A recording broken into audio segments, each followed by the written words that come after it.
Neuroscientists' jaw-dropping revelations about caffeine consumption. Caffeine, the world's most popular stimulant. It wakes us up, keeps us alert, and fuels billions of people daily. But what if I told you that neuroscientists have jaw-dropping insights about caffeine that most people don't know?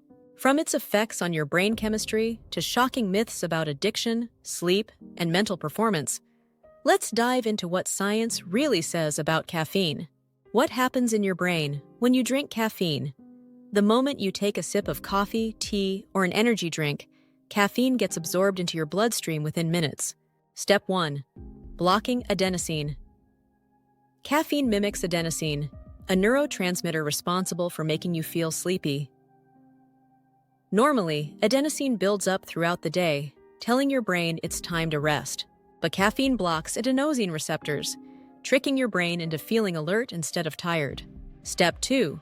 Dopamine boost and mental energy.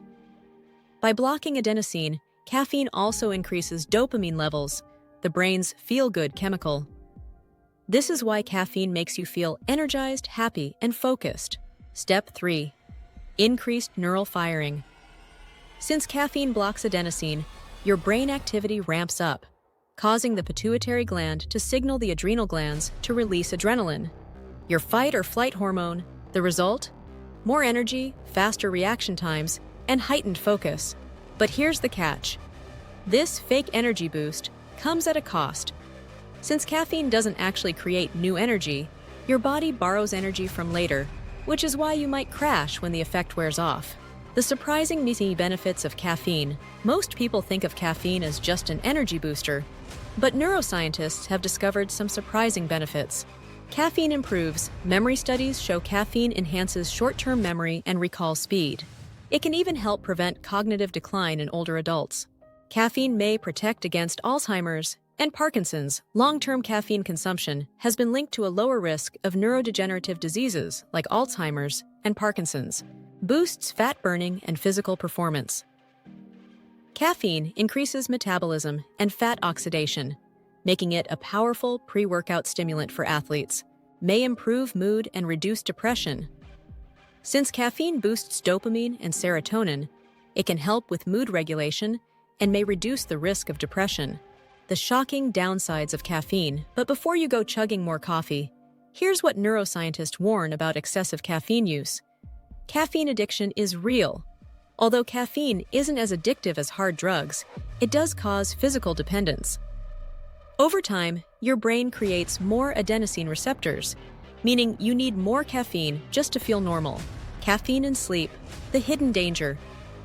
Did you know that caffeine stays in your system for up to 10 hours? Even if you drink coffee in the afternoon, it can reduce deep sleep quality at night, leading to chronic fatigue. Neuroscientists suggest stopping caffeine at least 8 hours before bed for better sleep. Caffeine withdrawal is worse than you think.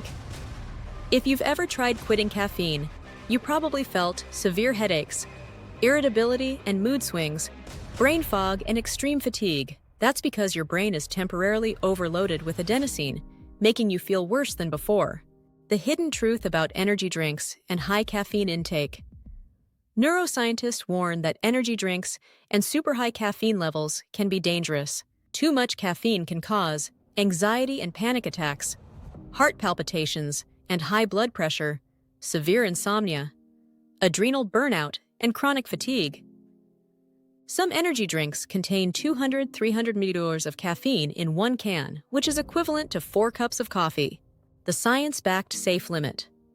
The FDA recommends 400 milliliters of caffeine per day, max, about 4 to 5 cups of coffee. But for sensitive people, even 100 milliliters can cause jitteriness. So, should you quit caffeine? Neuroscientists say caffeine is neither good nor bad. It depends on how and when you consume it. How to use caffeine for maximum benefits, without side effects. Delay your morning coffee. Wait 90 minutes after waking up before drinking caffeine. This prevents your body from crashing later. Try cycling caffeine. Avoid drinking caffeine every day. Try 5 days on, 2 days off to reset your tolerance. Stop caffeine 8 hours before bed. If you want quality sleep, avoid caffeine after 2 p.m. Stay hydrated. Caffeine is a diuretic, meaning it can dehydrate you. Always drink water alongside coffee. Switch to low-caffeine alternatives. Try matcha, green tea, or half-caff coffee to avoid crashes. Final thoughts. The neuroscientists' verdict on caffeine. Caffeine is a powerful brain booster, but it's also a double-edged sword. Used wisely, it can enhance focus, memory, and even long-term brain health. But abused, it can disrupt sleep, increase anxiety, and lead to dependence. So, will you rethink your caffeine habits after this? Let me know in the comments. Don't forget to like, subscribe, and turn on notifications for more mind-blowing science facts.